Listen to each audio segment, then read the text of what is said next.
全身都用了這種很有韌性的塑料材質啊，灰色的零件，水紋控制的竟然還可以。頭部的造型細節做的還原度也是可以的，眼睛這一塊還能活動，根部有軸，按自己的需求調整角度。脖子這裡根部是球形關節，來回的旋轉活動，而且因為變形結構的需要，脖子這個地方可以拉出來很長一截，來回的摆動。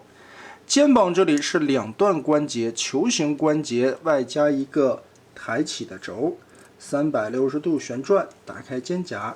平舉胳膊，該有的細節都有。胳膊肘這裡是一段球形關節，而且還原了電影裡邊的絲臂造型。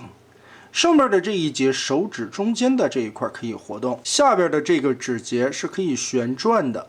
變形的時候把它壓平，变成人形。把它跟这样攏起来，变成鸡爪子。小小的玩意儿竟然还有旋轉腰部。別看零件都很細啊，關節的阻尼感還有這個材料的韌性程度都是調教的不錯的。這裡是一個雙段關節的變形，根部的球形可以來回的旋轉，踢的都可以很高的幅度。側抬的話就用到這個軸了，當然也可以用到這個外擴的變形的凹槽。腿部這裡做出來的那種仿機械式的反 S 型，這塊的關節可動也是非常多的。腳踝左右單獨的接地關節，而且看身體裡邊的細節，肚子中間現在內置的是一個銀色塗裝的光盤，也可以把這個飛行忍者標插進去，也可以波動的旋轉，算是有一個收納的位置吧。把它拿出來插在手裡邊。跟这么捏一下，咻，扔出去，哇，這個小細節都還原出來了。背後這裡疊放了一個小書包，也是把它身上其他的裝甲面都團在了這個地方，進行了一下壓縮。其他方面的還原度來說，做的也都是相當棒的。而且其實它不光是一個單純的灰色，在一些點綴的細節上面還用了銀漆的處理，在偽裝形態下還有一些漆面在大貨的時候會不足。那我們來看一下它如何變形吧。首先腦袋2個眼睛聚攏一下，然後把這個脖子整個的壓進去，這裡邊有多段的關節，把腦袋整個的貼放過來。肩膀的關節這一塊肩胛雙關節把它拉平。然後手臂的部分，外側的這一圈翻轉過來，注意把這個爪子記得捏回去，這一節爪子跟這樣彈平，打開這塊根部有一個連接的扣子，順着球形關節翻轉個180度讓過來，然後把這裡邊的插扣拼一拼，接着這一塊蓋板翻回來之後，中間也有一個卡槽，把它固定一下，放在這個位置。天線割好，另一條手臂我們同樣的整理方式，先把這些指頭捏起來，這一塊旋轉上來，這一塊打開扣子，順着球形關節把喇叭讓過來，注意這裡的小手指一讓，球形關節啊，它來回活動有一定的餘量，就可以很好的避讓，再把這一塊擰正，扣子扣上。2條手臂先整理好，腰部擰個180度。注意在這個地方往下拖胯部的關節，拖下來，然後順着這個開口這一塊球腕的縫隙，我們把它拉過來，對正，就可以把雙腿中間所有的扣子結合在一起。腳後跟這一塊有2個片兒，整個 Z 字折疊拉出來，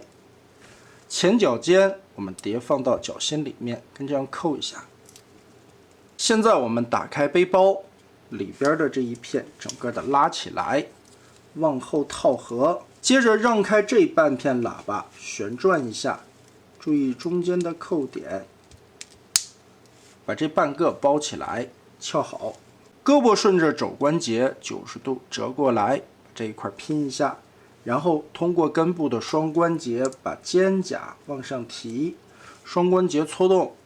放下來的時候，再把這一塊的插扣密合。另一條胳膊，注意這塊的天線位置，我們把它讓開，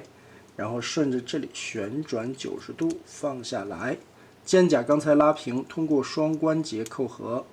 把这一塊对平。